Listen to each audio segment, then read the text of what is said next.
Okay, guys, we're still prepping the body here, getting things ready for the color coat, which is going to come soon. As soon as I, go get some paint because I ran out of red. And I'm just going to go over how I'm going to use a specific technique, which I've never done before, but I'm willing to try it now because I think it's going to work out really well, to make the emblems on the car. Now you can see here I've already applied it using bare metal foil on this side, but this is only part of the process. So let me just show you what I did here. The first thing I do is I mask off the area. Now the reason I mask it off is because it makes removing the excess bare metal foil easier. So I don't have to sit there peeling all the little bit of bare metal foil off the body of the car itself. Once I cut around the emblem, I'll just peel the entire thing off and take off all the excess bare metal foil all in one shot. So I did the masking, then I laid my bare metal foil over the emblem with the outer edges on the masking tape. Now I'm just going to burnish down the bare metal foil on the emblem, making sure to get all of the edges around the emblem because we want the bare metal foil real nice and tight all around the emblem.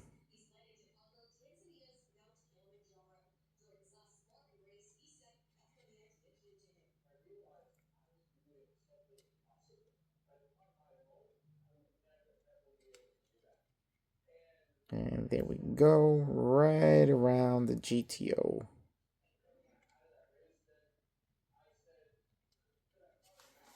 Okay, now we're going to take and we're going to cut all of the excess bare metal foil out from around the emblem.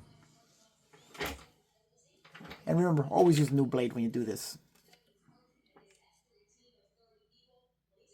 Just carefully right along the edge of the lettering.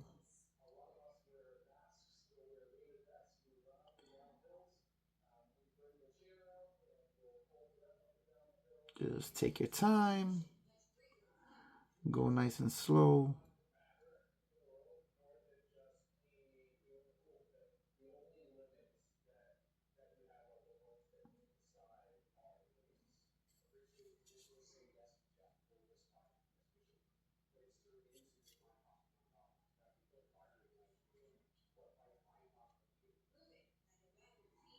Following the curve of the letters.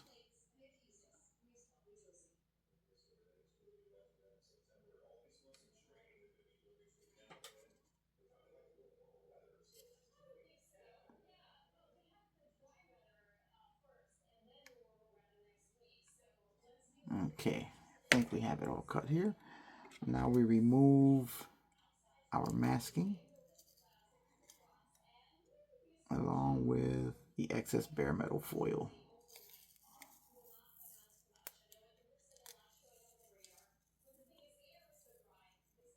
And here we have our emblem foiled up. Now we're just going to go back and clean up some of the excess.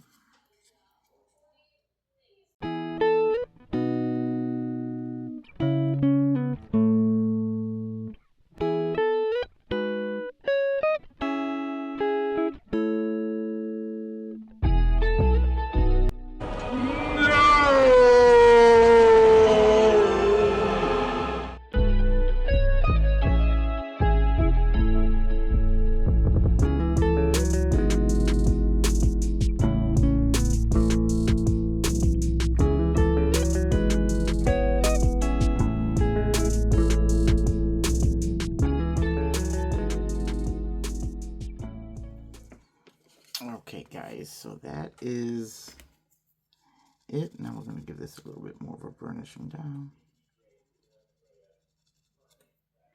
Now that is the first step in our process to get chrome moldings on the model. The next step involves painting the model, in which case we're going to paint over everything. Then what we're going to do is we're going to very, very carefully, with a bit of lacquer thinner, we're just going to go over the lettering and remove the paint from the lettering.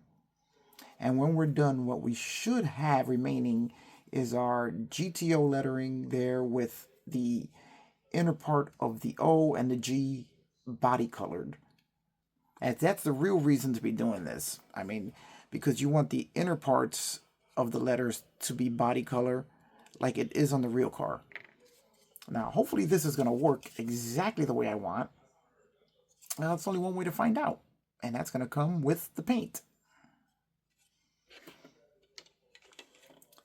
The other little modification I made was installing magnets because I got tired of the hood falling off every time I moved the body. So now we have magnets just like in the other car, and the hood's not going anywhere. Now, when I drilled the holes in the to install the magnets, drilled 2 small holes in the hood, 2 holes in the cowl, but when you're drilling all the way in, you have to drill deep enough to get the magnets to be just about flush with the hood. And what that does is that it raises the plastic. So it left me 2 small bumps in the plastic here, which I had to sand down. Now we're going to have to lay a little more primer on it. But it's all worth it to not have that hood fall off. So there we go, guys. That's done. The body's waiting for paint, so I'm going to have to give it a quick little cleanup before we send it for paint. And let's hope that all this works and I didn't just do all of that for nothing. Alright guys, as you can see, we now have color on the body. Laid a really nice coat of the Tamiya bright red onto the body, and it looks beautiful. Getting it ready for some wet sanding. Just testing the fit of the front bumper. Just wanted to see what it looked like with the grill and insert and everything in it. And I think it looks pretty cool. So anyway, now that we have paint on the body, I did note a few things, like there's a weird line in the plastic here, which showed up right through the paint. I don't know what that is. It seems to be in the styrene itself. I'm hoping that after I do my wet sanding and lay the clear coat over it, it will cover that up, because the paint laid down very nicely. And as I said, with the wet sanding to smooth it all out, give it a little bit of orange peel in it. This Tamiya paint always sprays beautifully. You saw previously on the video how I applied the bare metal foil over the engraved badging on the fender. This is the result that we were looking to get. You can see here, you can see the GTO badging, but the body color shows inside of the letters. So it looks like letters that are attached to the body. I think that came out pretty cool. So I'm going to show you exactly how I got to that point. You know how I laid the bare metal foil on, so there's no secret there. This is what it is right after painting. So in order to reveal the bare metal foil, what I do is I take one of my tightly wound Q-tips, and it has to be one of these tightly wound so that you don't have any of the fibers or anything coming into contact with any part of the body. Because the only part of the car you want to come in contact with is the raised lettering. And what we're going to do is we're going to put thinner on the end of the Q-tip, and we are going to just slowly rub the paint off the surface of the lettering, trying not to touch any other part of the body. And that's going to reveal the bare metal foil underneath, which gives us this really neat badging. I mean, I'm really happy with the way that came out. Takes a little while to get through the paint, especially once it's fully cured and hardened. But it's worth the effort. And we're going to work on this side here, and we're going to get that off here so you guys can see exactly how it reveals itself as a chrome badge on the side of the car. So we're going to get started with that now.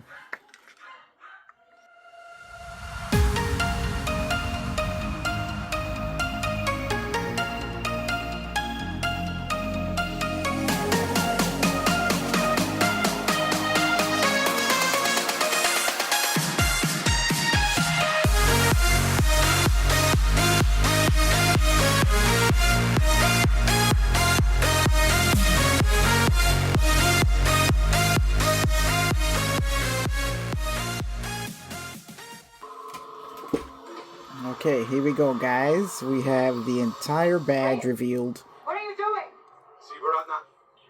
Now, the toughest part is trying not to touch any of the surrounding paint and only concentrate on the badge. Which is why you want to do this before you add your clear coat, because that'll allow you to do any wet sanding you need you to clean up anything that may have gotten on the rest of the paint. But so far right here, we got 2 excellent GTO badges. Okay, guys, now that we're done with our badging, as you can see, we have the GTO in the rear and on both sides, like I showed you previously. Now we're going to get started with wet sanding the paint, getting ready for clear coat. Now, what I like to do when I wet sand is I start generally, depending on how the paint laid, I'll start at either 3 or 4,000 grit. Now, this one laid pretty smoothly, so I'm going to start with the 4,000 and work my way up to a 12,000 grit to get the paint as smooth as possible before we lay our clear. As we all know, that is where the secret to a smooth paint job comes from, is prepping the surface.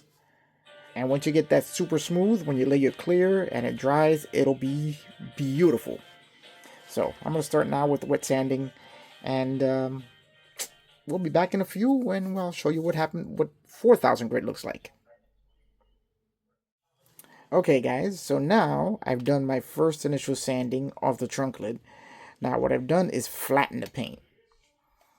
That keeps the paint all at one level. There are many little micro scratches in here, which is what dulls the paint out. I could run my polishing compounds on it to smooth all of that out. Not really any point to it right now, because once we clear coat that, it's going to fill in all of those small micro scratches, and then we're going to polish the clear coat. So here we're starting on the quarter panel. Now, I'm starting with my 36. I had to go down lower than my 4,000 because I felt that the paint was still just a little bit too rough, and there were a little bit of dust, a few dust bunnies in there that I want to get rid of. And I'm also trying to eliminate that line there, which I still have no idea how that got there or what that is. Something that was in the plastic. So what we're going to do is we're just going to keep sanding with our 3600 in order to just flatten out all the paint. Now, mindful that you're staying away from all of the edges. This line right here, this body crease, you don't want to hit that, because there you'll go through the paint. So you want to sand right up to the crease, but not over it. Any hard edges are where you'll have the least amount of paint, and you'll have the least amount of material that you can work with. So I'm staying away from the edges here, staying away from the edges there, and just gently sanding around them. Just want to gently sand, because you want all the paint to be down to one smooth area.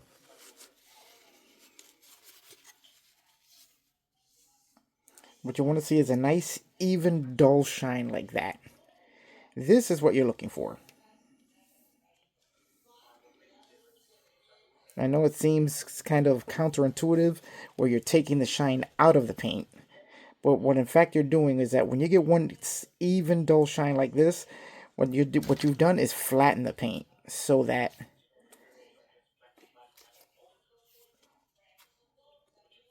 all the surfaces of the paint will reflect evenly. And then that's how you'll get rid of your orange peel, and you'll get rid of any ripples in the paint, which gives it a bit more of a realistic look. So this is 3600, which serves to take all the shine out of the paint.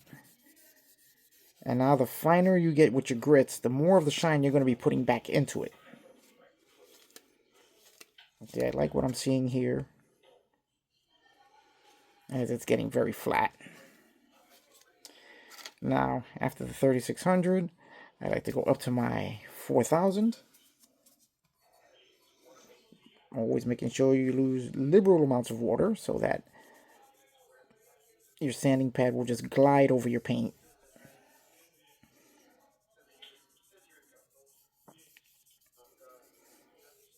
And we're going to hit it with the 4000. And you're going to notice that some of the luster of the paint is going to slowly start to come back.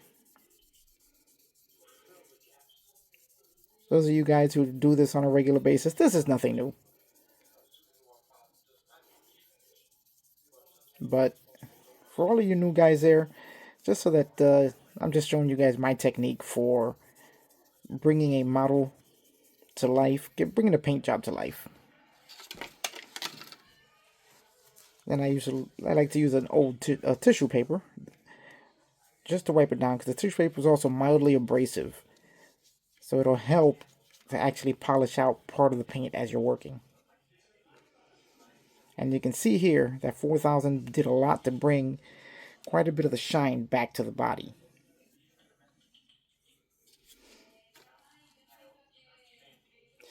Now, since I'm going to clear coat, there's really not much need to go much further than the 4000. As between the 3600 and the 4000, I'm really flattening the paint. And getting it to be right where I want it to be before clear.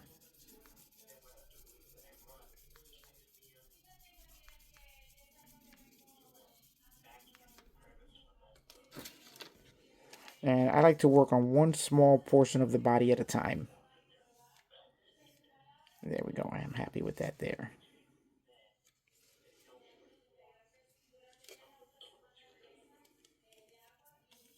You may have to work a little more on that trunk lid, but for right now, here you can see the difference between the sanded and unsanded portion of the body.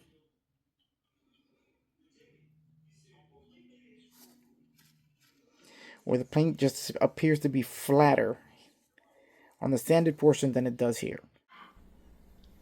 Okay guys, we're working on the interior of the Mr.mo GTO, and I just wanted to show you what's going on here.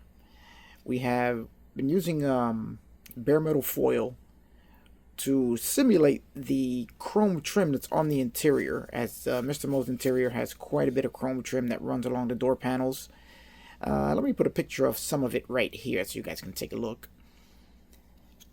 And that's exactly what I'm trying to simulate here with the bare metal foil. Now the problem is that the molding is so soft on the details in this door panel that it's kind of hard to line it all up. But I'm getting there, and it's looking pretty decent, as you can see here. So I'm just going to cut out, I have one last piece to do, which is the lower trim on the door, as the lower portion of the door is carpeted, and that's bordered by a piece of chrome trim on the lower edge there,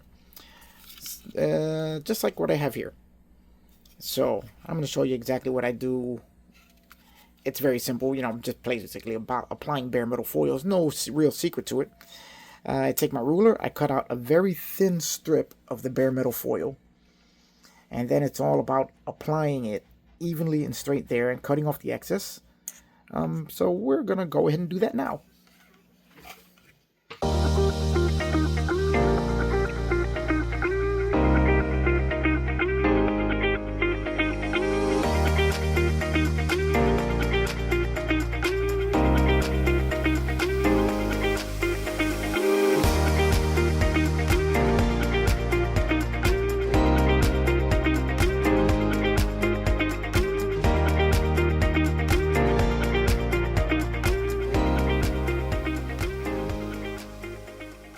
And there we go. We have our final piece of the chrome trim on the door there.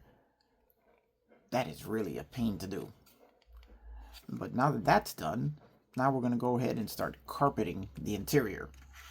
Now, the carpeting we're going to do by applying, where is it? Embossing powder. This works really great. I prefer it better to flocking because it's easier to use and easier to keep everything clean. So we're going to go ahead and start putting that on, and we're going to go right through that. Okay guys, the first thing I do is I lay down a nice even layer of Mod Podge. I use a big brush to cover all the wide areas. Then I go in with my small brush just to cover all the little areas and all the edges. Once the entire floor is covered in Mod Podge, I'll take the embossing powder and just pour it right on in there, guys. Just pour it in there till you fill the entire floor. Then you're going to tap it all off, get rid of all the excess. and take a look at what you've done. And if you see any bald spots where it didn't quite cover, you can go ahead and just apply it again. Now I'm going to do the second side and fill it all in, and boom, there we go. Takes a little longer than what you see here, but it's very easy to do. If any of you guys want to put carpeting in your car, this is my recommended way to do it. It's very easy, it's neat, and you can get right through it. And here we have the finished product. See that, guys? Looks just like carpeting. The 70s never felt so good when you run your toes through that carpet. All right, let's move on to the next part of the build. Okay, guys, now that we have all of our bare metal foil done on the interior, with the exception of the power window switches, which I'm still trying to figure out how I'm going to replicate those. You can see we have the seats installed, we have our seat belts in over the carpeting, so the interior is almost just about done. See how everything's coming together there? Let me just show you a couple of other additions to the interior. I didn't like the fact that it had molded in petals on the floor here, so I made my own set of petals.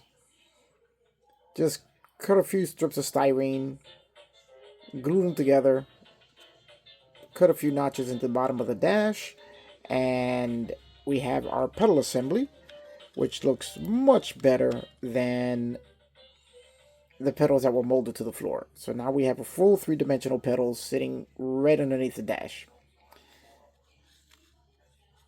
See our 8-track players in. We have our seat belts using buckles from Model Car Garage. You can see our armrests are in there. Worked out pretty nice.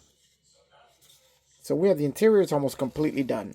Now, I mentioned previously on the video about how I really wasn't happy with using this steering wheel, as it doesn't match what Mr. Mo has in his car. And I'll put a picture of that right up here. So I found another steering wheel in one of my other kits, and I decided I'm going to use that because it's more closely related to what Mr. Mo had. Unfortunately, the spokes on that steering wheel had holes in them, which is not what Mr. Mo has. So what I did was I cut all of the spokes out of the steering wheel and replaced them with flat spokes made from sheet styrene. I tried to fill in the holes on the spokes on the steering wheel, and that really didn't work out. So now we have our flat spokes, just like Mr. Mo has in his car. We have it painted interior color on the steering column and on the horn button. And now we just have to do the wood rim of the steering wheel, and we'll be done with our Mr. Mo steering wheel. So I'm going to simulate the wood on the steering wheel. I'm going to show you how I do that. Done it a couple times on the channel.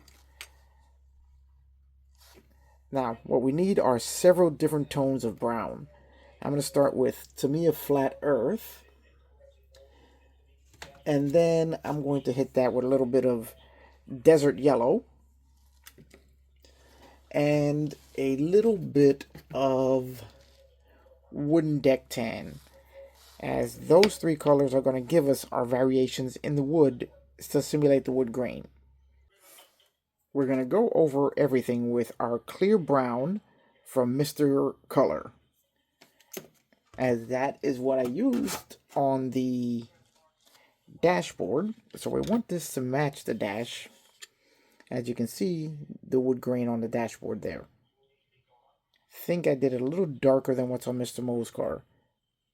We're going to have to go back and look at that.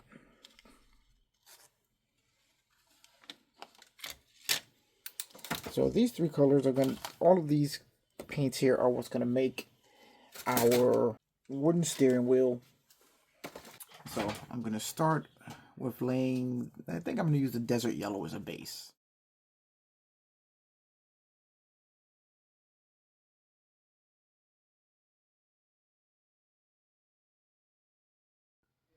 Alright, so we have our first color layer down. Now we're going to, that was a Desert Yellow, now we're going to take some Wooden Deck Tan and some of the Flat Earth.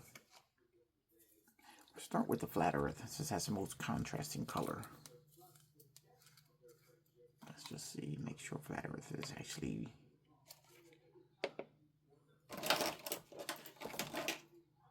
Now, for the contrasting color, we're going to just...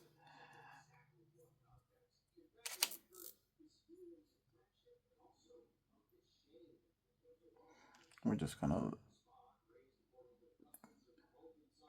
put swirls of the color around the steering wheel. Just randomly.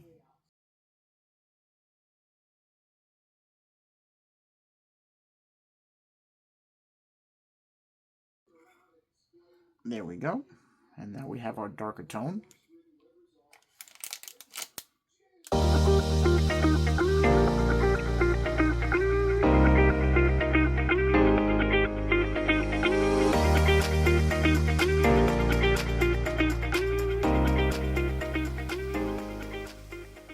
Alright, so there we go. We have our multiple colors. Alright, guys. Now it's time to add the color coat. I've got my Mr. Clear color from Mr. Hobby Clear Brown. And I've got it really diluted, very thin with the Mr. Hobby Leveling Thinner. So we're just going to put this over. And it's going to give us our shiny brown wood coloring.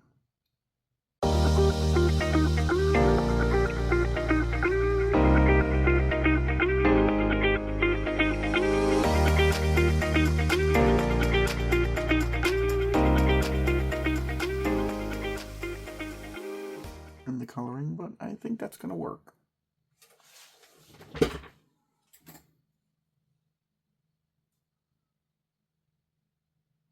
So you can see the uneven coloring, like the grain of the wood. You can actually see it in the steering wheel, which I think it looks pretty good.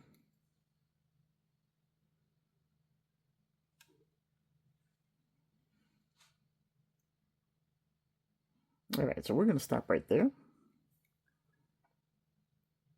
and let it dry.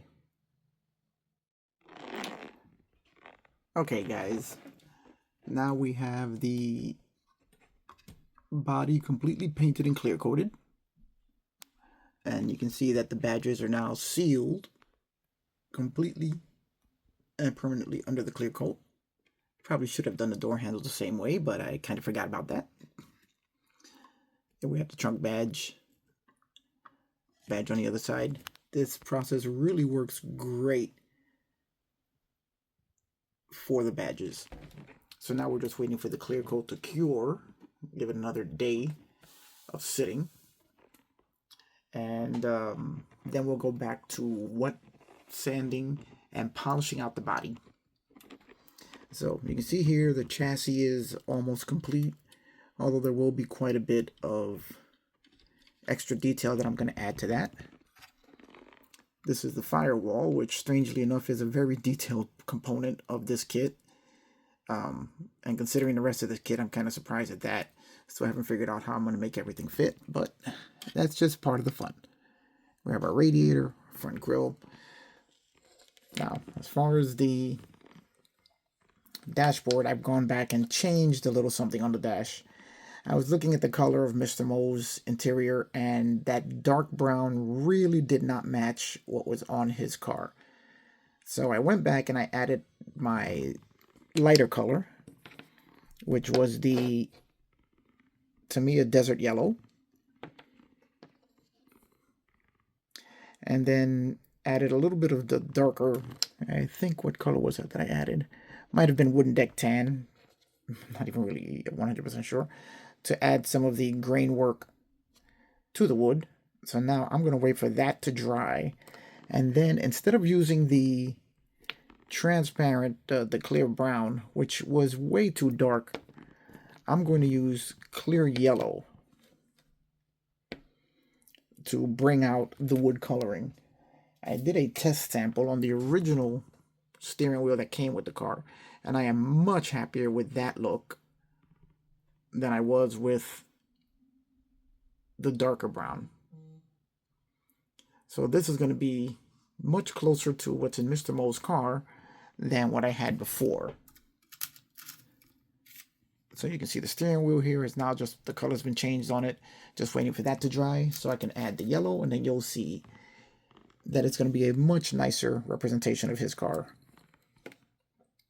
than what I had before. Now, one other interesting issue, or something else that just doesn't fit right on this kit, are the wheels and tires. The wheels fit fine into the tires, but the wheel backs do not. It bought different sets of wheel backs. I'm trying to figure out what is the correct one to use, because only 2 of them actually fit within the tire. And the other 2 push the rim up because the tires seem to be too narrow for those wheel backs. Either that or the rims are too wide for the wheel backs. I'm not really sure yet. I've got to try and figure that out. So, got a little bit of re-engineering to do there to make everything fit so that we can mount the tires, mount the body, and then check our stance to make sure everything's correct. So, at this point, I've got some figuring out to do. So, I'm going to end this video right here, because this has gone on long enough. We've covered a lot here, and we still have a long way to go. Hopefully we can make it for MosquitoCon, which is the April 6th. So if you guys are going, you'll see this car here if it's finished. All right, so I'm going to go now, and I will see you guys on the next one, because I got some figuring to do.